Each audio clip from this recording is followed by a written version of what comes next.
temo que esto puede ser que no hayamos visto todavía ese pico, ¿no?, de rentabilidad en los bonos. Entonces, bueno, esa es una de las principales consecuencias, además del susto en la apertura, ¿no? Y luego el tema del euro-dólar, fíjate, es una de las cosas que yo me esperaba una reacción un poquito más fuerte y, sin embargo, sigue subiendo el euro-dólar, ¿no? O sea que, bueno, aquí, claro, si las expectativas también son de subir tipos en Europa, pues, claro, se compensa, ¿no?, un poquito. Pero en el bono a 10 años, ahí ya sí que no, ¿no? Así que, bueno, esas son las principales consecuencias, digamos, de estos datos mejores de lo esperado.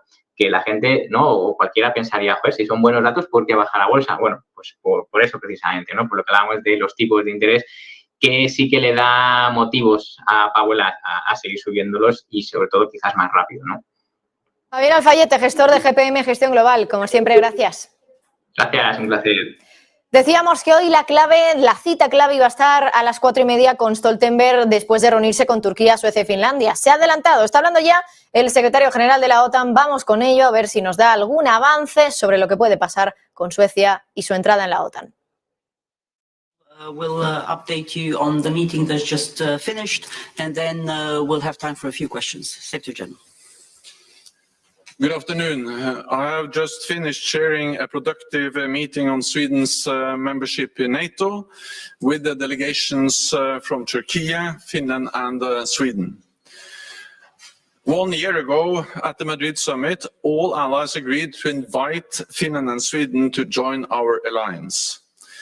Finland and Sweden also signed a trilateral memorandum with Turkey, paving the way for their membership. Since then, Finland and Sweden have implemented this memorandum, including through meetings of the permanent joint mechanism to strengthen cooperation on counterterrorism, organized crime and other common challenges.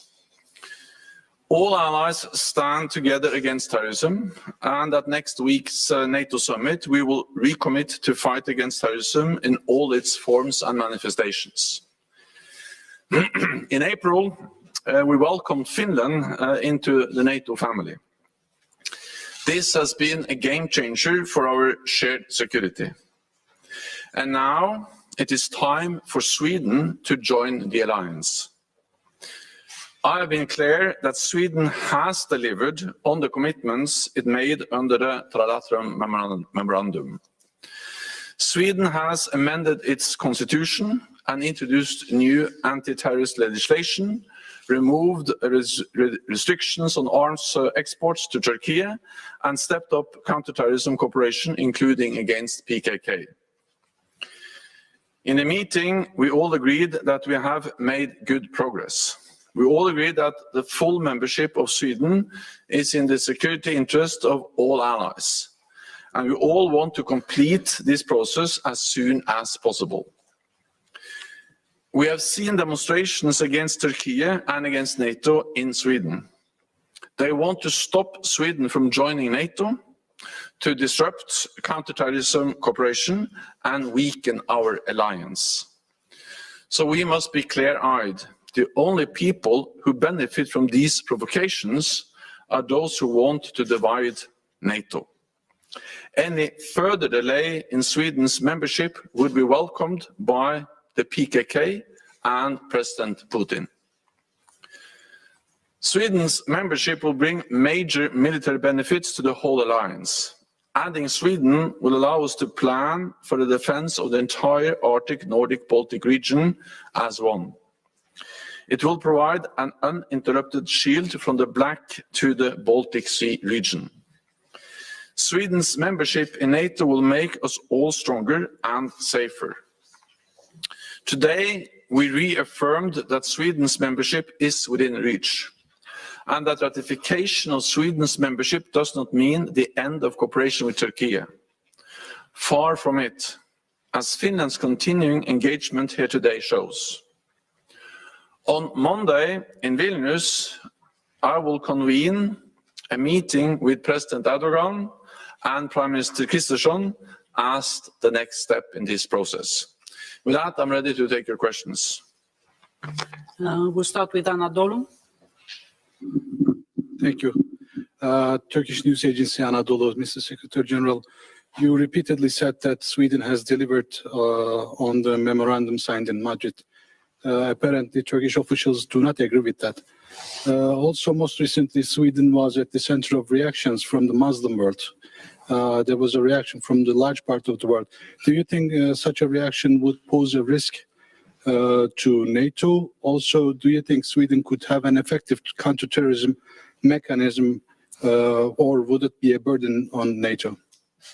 Bueno, pues aquí está acabando esa introducción de Stoltenberg, comienzan ya las preguntas, pero antes de nada me quedo con eso último que ha dicho en esta introducción. El lunes, el próximo lunes, dentro de unos días, 10 de julio, vamos a tener ya reunión entre Erdogan, el primer ministro de Suecia, y Stoltenberg, porque dice, en este caso, el secretario general de la OTAN, que todos son conscientes en la reunión de hoy, y estaba Turquía también, de que Suecia efectivamente tiene que entrar en la Alianza Atlántica y que va a traer beneficios su entrada en la Alianza. También dice el único al que beneficia el hecho de que se estén sucediendo estas protestas en Suecia que están provocando ese retraso en la entrada del país a la OTAN, solo beneficia, insiste, a Vladimir Putin. Escuchamos ahora la primera respuesta de Stoltenberg. Which is a mechanism to ensure that we have a framework to exchange information, to share intelligence, and this has taken place within the framework of the permanent mechanism, but also bilaterally between Sweden and Türkiye. And at the meeting today, we had the director of the Swedish security services, SEPO, present in the room. So there was a possibility actually to go into specific issues, also with both the Turkish and the Swedish security services present in the meeting. And this just demonstrates a very close cooperation and the follow-up of the Madrid joint memorandum. So I'm absolutely confident that that this will continue, and that was also a clear message from Sweden. Then, of course, the reason why we meet today, and also the reason why I have convened a meeting of President Erdogan and Prime Minister Kristersson on Monday, is to bridge the gap we still see between what Sweden has done and the understanding that Türkiye has related to what extent Sweden has implemented the memorandum. But the only way to solve those differences is by doing what we always do in NATO, and that is to sit down, to consult, and to find a way forward. And we made good progress in the meeting today. It is absolutely possible to have a positive decision at the summit next week, and we all agreed that the finalization, the ratification of Swedish membership into NATO should happen as soon as possible. Okay, TV4. Ritva Ramberg, TV4, Sweden. So what do you see as the next step? Is there at all possible for Sweden to be a member during the Vilnius summit, or are we now expecting a new round of negotiations after that meeting? What is possible and what we are all working to achieve is a positive decision at the summit. Interesante esto último que está diciendo Stoltenberg. Asegura que es posible que en la cumbre de la OTAN que se va a celebrar en los próximos días en Vilna, en Lituania, haya una decisión positiva sobre la entrada de Suecia en la OTAN. Eso sí, no llega a concretar, de hecho le ha pedido concreción la periodista en esta pregunta, pero no llega a decir si esto significa que efectivamente se va a anunciar la entrada ya de Suecia en la cumbre de la OTAN o si se van a anunciar más rondas de negociaciones. Sigue sin ser demasiado claro Stoltenberg, pero está respondiendo. Vamos a ver si aquí da algún detalle más. To happen, we will work hard from now and until Monday. Okay, Yle. Thanks very much, Rickard Husel, Finnish broadcasting company YLE. I was wondering if you could be more specific regarding where progress has been made in these talks, and I'm also interested in your opinion on the role of this tripartite format in general, especially from the point of view of Finland, which is already a member of NATO. First of all, it is agreement that Sweden has implemented and followed up on the trilateral agreement. The difference between Sweden and Turkey is that Sweden says that they have followed up sufficiently to be fully ratified, and I agree with that position that the time has come to finalize the Swedish accession and to ratify the Swedish accession protocols. The Turkish position is that yes, Sweden has made important steps forward, but something remains, something more has to be done. And what we now are looking into, how can we bridge that difference to ensure that we have a positive decision at the summit in next week in Vilnius. Then it is important that Finland is part of the permanent mechanism and that Finland participated in the meeting today because the agreement in Madrid was that Finland and Sweden on a permanent basis should continue to work with Türkiye to counter terrorism and to strengthen their cooperation, including when it comes to arms exports. And therefore, I welcome the Finnish participation. Finland will not be present at the meeting on Monday, but that's because on Monday we are going to address the specific issue on how to resolve the remaining issues between Sweden and Türkiye related to the ratification of the Swedish membership. But both Finland and Sweden will continue to be part of the permanent mechanism and continue to work together with Türkiye to fight terrorism. You asked me about concrete examples. Well, in the meeting today, Bueno, está explicando en este caso Stoltenberg que Finlandia no va a estar presente en la reunión del lunes con Erdogan y con el primer ministro de Suecia porque van a tratar asuntos específicos de la ratificación de la membresía de Suecia. Hay que recordar que el martes es cuando empieza la cumbre de la OTAN en Vilna, en Lituania, y lo que se espera, eso sí, es que para entonces no le dé tiempo al Parlamento turco, en el caso de que se llegue a algún tipo de decisión en esa reunión del lunes con Erdogan, no le dé tiempo a ratificar la entrada de Suecia en la OTAN y por lo tanto no tengamos esa ratificación a tiempo para que salga adelante en en este caso en la cumbre de la OTAN. Eso sí, dice Stoltenberg, para no pillarse los dedos, decisión positiva, pero no se moja en decir si vamos a tener ya la ratificación o no. Sigue hablando Stoltenberg. And also terrorism, but it highlights in a way that this is also in the interest of Sweden to fight these groups and these people, because terrorism and organized crime in Sweden is extremely closely linked, and the verdict of the Swedish court today, based on the enhanced legislation, is an example of that. Al Jazeera. Yeah. James Bayes from Al Jazeera.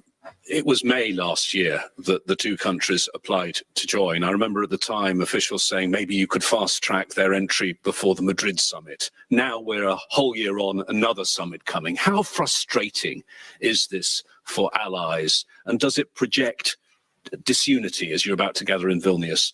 And if I could also a quick comment on the reports that Prigozhin is back in St. Petersburg.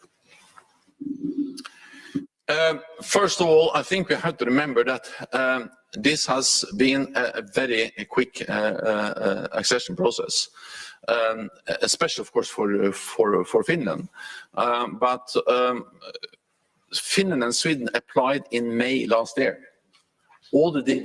Pregunta interesante de este periodista a Jens Stoltenberg. Por un lado, le ha preguntado por Prigozhin, el líder de Wagner, que está en San Petersburgo. Vamos a ver qué responde sobre eso. También le ha preguntado por el retraso, ¿no?, que lleva la OTAN con todo este proceso de entrada de Finlandia y de Suecia. Finlandia ya está dentro, pero dice, les recuerdo, señor Stoltenberg, que ustedes dijeron que antes de la cumbre de Madrid de la OTAN ya podían estar dentro o podían estar muy cerca de entrar estos dos países. Han pasado un año y Suecia todavía no está dentro. Está respondiendo ahora mismo Stoltenberg. Integrated into NATO military and civilian structures.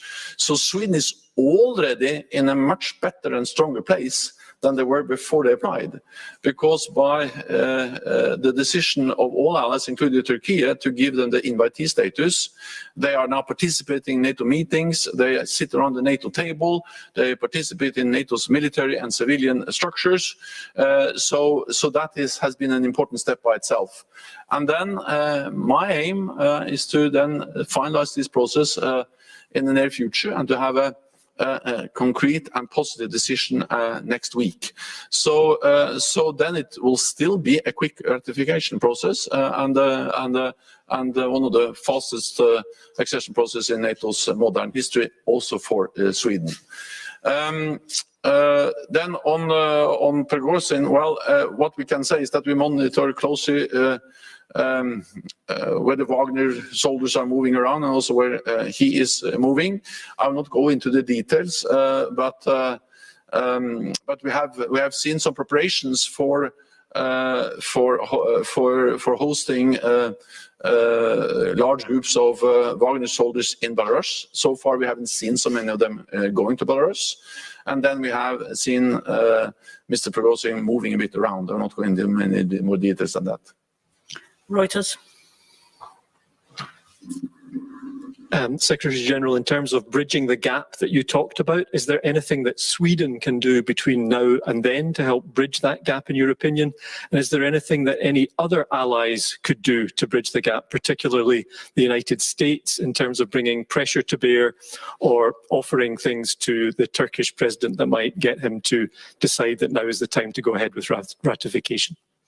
So this is about Swedish ratification, or the ratification of the Swedish application to NATO, the Swedish accession protocols, what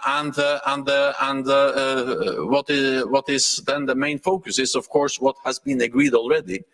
We agreed a joint memorandum where Sweden committed to do a specific list of things, which is related to lifting arms export restrictions, changing. Interesante respuesta donde casi no ha querido decir nada, pero algo se le ha escapado a Jens Stoltenberg sobre Prigozhin y sobre Wagner concretamente. ¿Qué es lo que está diciendo Stoltenberg? Dice, estamos monitorizando muy de cerca dónde se está moviendo Wagner y dónde se está moviendo su líder Prigozhin, y dice, hemos visto preparativos dentro de Bielorrusia para poder acoger a grandes grupos de soldados de Wagner. Dice, no tenemos directamente o no hemos visto directamente a esos soldados, hemos visto los preparativos, y también dice, hemos visto cómo Prigozhin se está moviendo de aquí para allá, pero no tenemos más detalles para compartir con ustedes. Revela Jens Stoltenberg, secretario general de la OTAN, que efectivamente Bielorrusia podría estar a punto de acoger a un gran grupo de soldados de Wagner. Nos decía también el experto que teníamos con nosotros anteriormente analizando la geopolítica del día. Atención, que Bielorrusia no se esté preparando para un conflicto directo con la OTAN y que por eso esté queriendo, como decía hoy Lukashenko, contratar directamente, firmar un contrato con Wagner. Seguimos escuchándolo. To have Sweden, a Baltic nation, becoming a full member. Let me also add that we met today and we agreed the memorandum last year because we recognize that Turkey has legitimate security concerns. That was stated also in the meeting today. No other ally has suffered more terrorist attacks than Turkey. PKK is a terrorist organization. They are also involved in organized crimes in many NATO allied countries. And when we can work more closely together, when we can have decisions like we have in Sweden today in the Swedish court, that is good for all of us. It's good for the fight against terrorism. It's good in the fight against organized crime. And it demonstrates that NATO allies are taking the legitimate security concerns of Turkey seriously. SVT. Yes, Regina Swedberg Ågren, Sveriges Television, SVT. What does it mean for NATO if this process keeps on going without Sweden being accepted at Vilnius meeting? And what has NATO offered Turkey in this process? And last, I would like a comment on you, Mr. Secretary, has been asked to stay on for yet another year. What's your commentary on that? So first of all, the fight against terrorism is important for the whole alliance.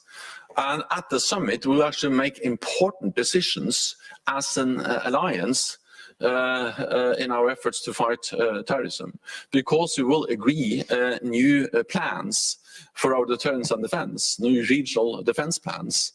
And the purpose of these plans is to address our two main threats, which is Russia's aggressive actions, the threats that Russia poses to NATO allies, but also terrorism. So when we increase the readiness of our forces, when we invest in new capabilities, when we have more exercises, when we increase our presence throughout the alliance, then we also are stepping up in our surveillance, in our readiness to fight terrorism in all its forms and manifestations. So NATO is stepping up in the fight against terrorism, and we will make important decisions related to capabilities, to plans, at the summit in Vilnius. The first question was about. Well, so first of all, we are. Also, my main ambition is now to get this agreed by the summit. Of course, there is no guarantee, but we are working hard. We had a good meeting today. We are making progress, and I'm certain that we will continue to make progress over the weekend. And then I will meet with President Erdogan and President and Prime Minister Ulf Kristersson, and then hopefully we can find a common ground to make a positive decision on the completion of the Swedish accession into NATO.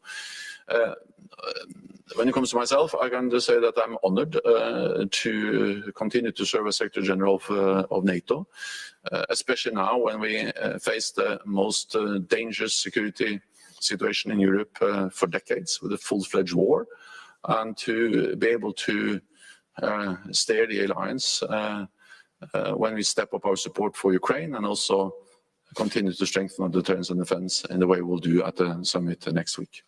Okay, we'll take. Bueno, pues está ya cerca de acabar esta rueda de prensa de Jens Stoltenberg. Esto último que ha dicho, esta última respuesta, ha sido también interesante porque ha concretado un poquito más sobre lo que espera de cara a la cumbre de la OTAN. Decía que esperaba una decisión positiva, luego hace un momento ha dicho también que esperaba una decisión positiva y concreta, y ahora ha dicho: mi principal ambición es conseguir un sí de Turquía a la entrada de Suecia en la Alianza, pero dice no hay ninguna garantía. Sigue respondiendo Stoltenberg. We have discussed them in detail, and that's exactly why we have been able to make progress. We made an important step last year after close consultations with President Erdogan, also at the meeting in Madrid, where we sat together for many hours and were able to make an historic decision where also Turkey agreed to invite both Finland and Sweden. Then we have worked since then on the ratification. There are some unsolved issues. We are addressing them now. We'll work on it over the weekend, meet again on Monday, and then I will be able to tell you more on the whole progress we then have hopefully made by then. Thank you very much. We'll see you tomorrow, I hope, for the pre-summit press conference. Thank you. Thank you.